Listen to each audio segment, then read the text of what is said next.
નમસ્તે વિદ્યાર્થી મિત્રો, શ્રી નીલરાજ શૈક્ષણિક સંકુલની યુટ્યુબ ચેનલ પર આપનું સ્વાગત કરું છું.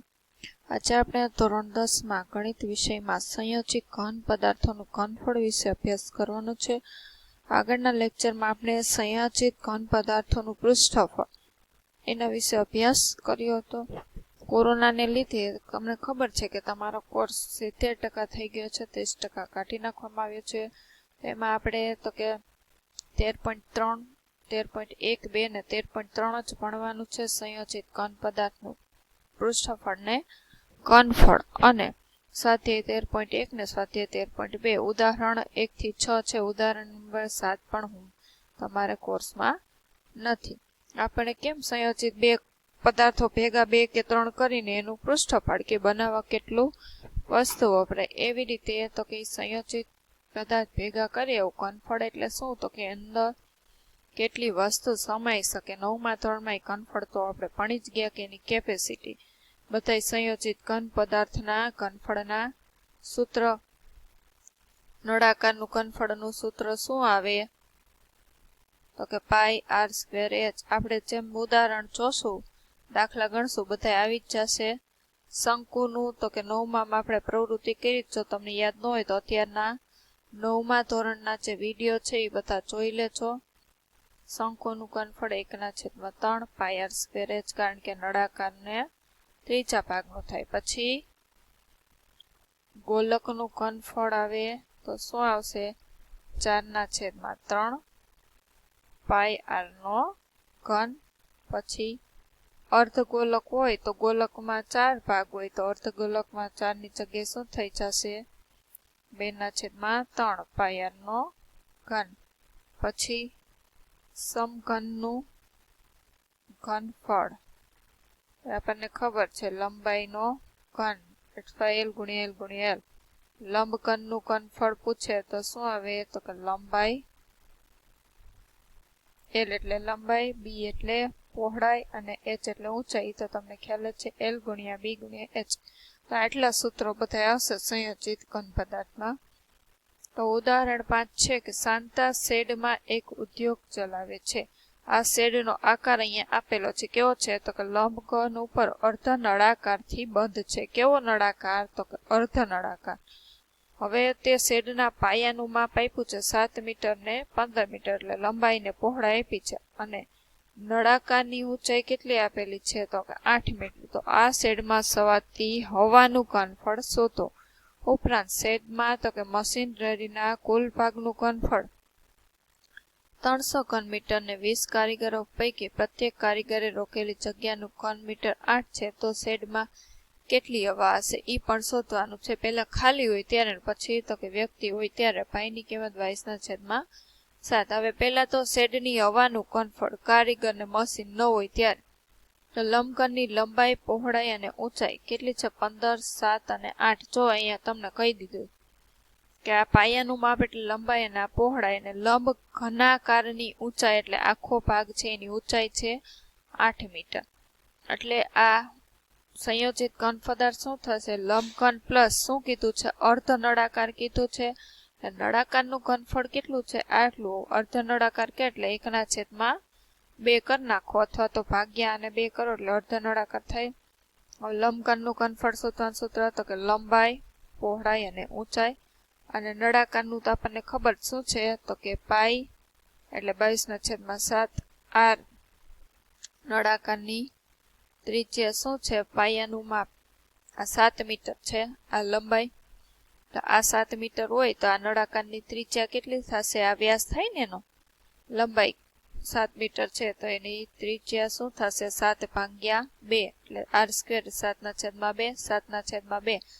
અને ઊંચાઈ શું આવે, તો કે 15 મીટર, કારણ કે આની જો પહોળાઈ તળિયાની હોય એના નળાકારની શું છે, ઊંચાઈ છે.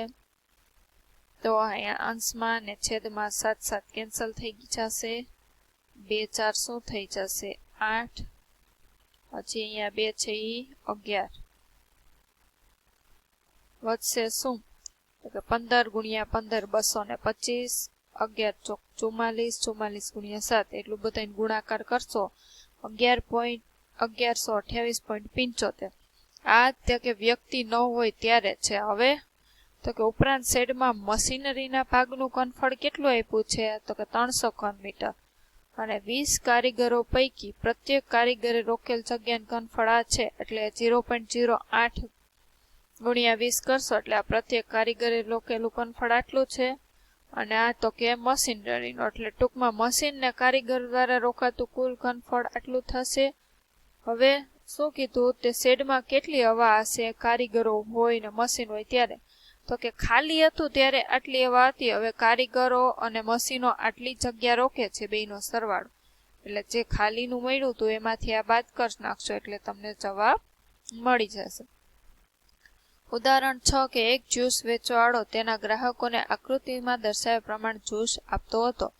કે પ્યાલો છે એ નળાકાર છે અને એનો અંદરનો વ્યાસ 5 સેમી છે, પરંતુ પ્યાલાના પાયામાં અર્ધગોલક ભાગ ઉપસી આવેલો હતો. જો અર્ધગોલક, જેથી પ્યાલાની ક્ષમતા ઓછી થઈ જાય અને પ્યાલાની ઊંચાઈ 10 સેમી છે. જો હજી બે સંયોજિત પદાર્થ, એક તો નળાકાર ને અર્ધગોલક. હવે આમાંથી આટલો ભાગ અર્ધગોલક બાદ થઈ જશે ને, એટલે નળાકારના ઘનફળમાંથી તમારે તો કે અર્ધગોલકનું ઘનફળ બાદ કરવું પડશે. હવે તમને શું આપેલો છે? અહીંયા વ્યાસ આપ્યો છે, ત્રિજ્યા શું થશે? 2.5 ભાગ્યા 2 અલગ શોધી લીધું. પેલું નળાકારનું ઘનફળ ને પછી અર્ધગોલકનું, પછી બેયની બાદબાકી. ડાયરેક્ટ તમે અહીંયા નળાકારનું માઇનસ અર્ધગોલકનું કરીને સૂત્ર મૂકશો તો પણ ચાલશે. 7મું ઉદાહરણ આપણે સમજવાનું નથી, સિલેબસમાં નથી. હવે સ્વાધ્યાય જોઈએ કે એક ઘન પદાર્થ 1 સેમી ત્રિજ્યા ધરાવતા અર્ધગોલક પર તેટલી જ ત્રિજ્યાવાળો શંકુ ગોઠવીને બનાવેલો છે. જો અર્ધગોલકની ઉપર શું ગોઠવવાનું છે? શંકુ. કે આ શંકુ છે અને નીચે એનું તળિયું આ અર્ધગોલક ઉપર ગોઠવેલ છે. તેટલી જ ઊંચાઈ અને તેટલી જ ત્રિજ્યા, એટલે બંનેની ત્રિજ્યા કેટલી છે? 1 મીટર. અને શંકુની ઊંચાઈ કેટલી આપેલી છે? 1 મીટર. તો એમ કીધું ઘનફળ પાઈના ગુણિતમાં શોધો. તો કુલ ઘનફળ શું થશે? તો કે શંકુનું ઘનફળ 1/3 પાઈ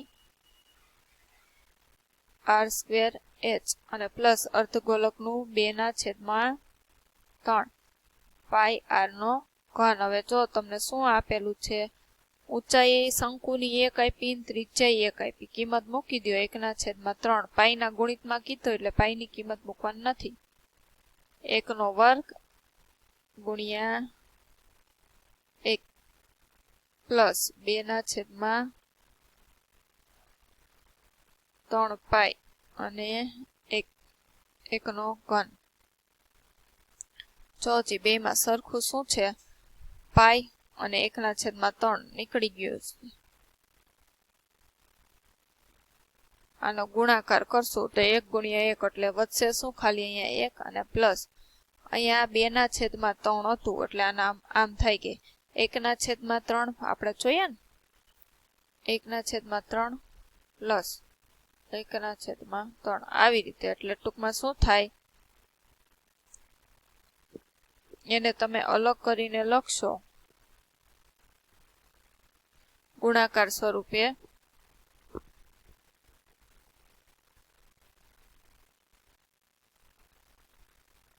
તો આપણે એને 2/3 છે તો આમ લખી શકીએ 2 ગુણ્યા 1/3.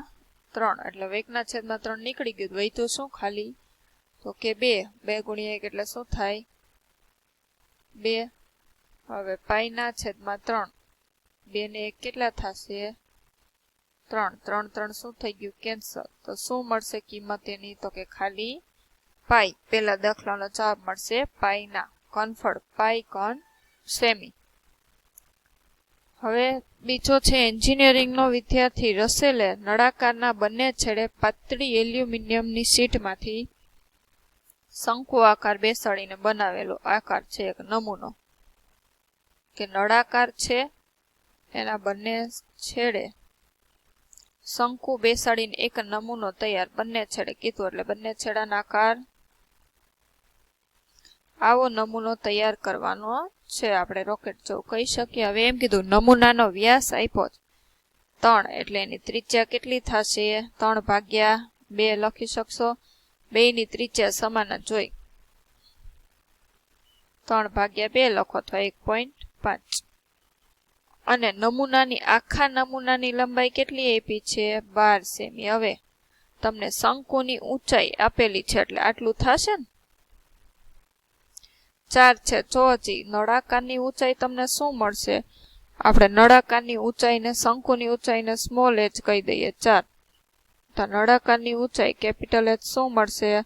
તો કે નમૂનાની કુલ ઊંચાઈ છે એમાંથી કેટલા બે છેડે બે શંકુ છે ને કે 2 ગુણ્યા 2 કેટલા થાય 4 બાદ કરશું તો તમને નળાકારની ઊંચાઈ 12 - 4 એટલે કેટલી મળશે 8 નળાકારની ઊંચાઈ। હવે તો કે નમૂનામાં કેટલી હવા સમાશે? હવે તો આપણને ખ્યાલ આવી ગયો કેવી રીતે નમૂનો, તો કે સૂત્ર ક્યાં આવશે? તો કે નળાકારનું ઘનફળ પ્લસ કેટલા છે 1 અને 2 શંકુ એ નળાકારનું ઘનફળનું સૂત્ર પાઈ r² h પ્લસ કેટલા છે? તો કે 2 શંકુ છે એટલે 2 ગુણ્યા 1/3 પાઈ r² h। જો બંનેની ત્રિજ્યા શું છે સમાન, નળાકારનું કેપિટલ H ઊંચાઈ સમાન હોય ને માપ શું કરી લેવાના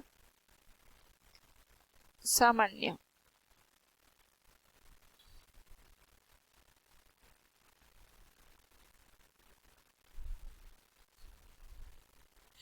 કે બે માં સરખું શું છે પાઈ છે અને ત્રિજ્યા। તો વધશે શું અહીંયા કેપિટલ H, અહીંયા શું વધશે તો કે 2/3 અને સ્મોલ h। આ બધા માપ લખશો એટલે તમને જવાબ મળી જશે। હવે ત્રીજો છે ગુલાબ જાંબુનો 30% જેટલી એના કદમાં શું છે ચાસણી છે। હવે દરેક ગુલાબ જાંબુનો આકાર તો કે નળાકારના બંને છેડા અર્ધગોલક હોય તેવો છે। જો આ આકાર તો આપેલો જ છે કે નળાકાર લઈ લ્યો અને એના બંને છેડે શું તો કે આવી રીતે અર્ધગોલક હોય એમ।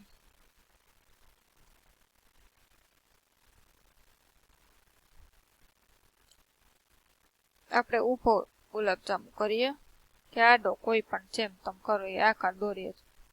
આ નળાકાર થયો ને આ શું બંને છેડે અર્ધગોલક હોય તેવું। હવે ત્રિજ્યા તો બેયની કેવી થશે સમાન જ। તમને વ્યાસ આપ્યો છે એટલે ત્રિજ્યા કેટલી થશે 1.4। હવે એની કુલ લંબાઈ આપી છે કેટલી આપી છે આખા નમૂનાની આખા જાંબુની લંબાઈ 5 સેમી થાય। આપણને ખબર છે કે અર્ધગોલકની ઊંચાઈ એ જેની શું થાય ત્રિજ્યા તો કેટલા છે 2 અર્ધગોલક બંને બાજુ છે।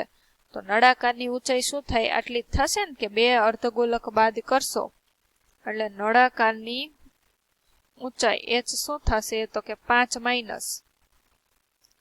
14 28 5 માંથી 2.8 બાદ કરશો એટલે તમને શું મળશે તો કે 2.2 નળાકારની ઊંચાઈ। હવે શું કીધું તો કે એનું ઘનફળ શોધવા માટે તમે શું મૂકશો તો કે નળાકારનું ઘનફળ પ્લસ 2 અર્ધગોલકનું ઘનફળ અથવા તો 2 અર્ધગોલકનો આખા થઈ જાય। નળાકારનું પાઈ r² h છે સામાન્ય હોય નહીં કાઢી લેવાનું 2 ગુણ્યા અર્ધગોલક એટલે 2 ગુણ્યા 2/3 પાઈ r નો ઘન સામાન્ય શું નીકળી જશે તો કે પાઈ r નો સ્ક્વેર સામાન્ય કાઢી લેશો વધશે શું h પ્લસ અહીંયા શું વધશે 4/3 અને r આ મૂકશો એટલે તમને એક જાંબુનું ઘનફળ મળશે। હવે શું કીધું કે એક જાંબુમાં એના કદના 30% જેટલી ચાસણી છે અને આવા 45 જાંબુ છે। તો શું હોય તો કે 45 જાંબુમાં કેટલી ચાસણી સમાય તો કે 45 જાંબુમાં કેટલી છે કદના 30% એટલે ટકાને તમારી કિંમતમાં ફેરવવો હોય તો કેટલા આવે ભાગ્યા 100 અને ગુણ્યા તો કે આ બધું જે ઘનફળ તમને આ જવાબ મળશે ગુણ્યા જાંબુનું ઘનફળ કરી દેશો એટલે તમને 45 જાંબુમાં તમને શું ચાસણી સમાય એ તમને જવાબ છે તે મળી જશે। તો વિદ્યાર્થી મિત્રો આજ માટે આટલા આપણે 3 દાખલા રાખીએ। આગળના લેક્ચરમાં બાકીના દાખલા ગણાવશું। તો આ 3 દાખલા અને ઉદાહરણ 5 અને 6 તમારે જાતે પૂર્ણ કરવાનું છે। આજ માટે આટલું। જય હિન્દ, જય ભારત, અસ્તુ।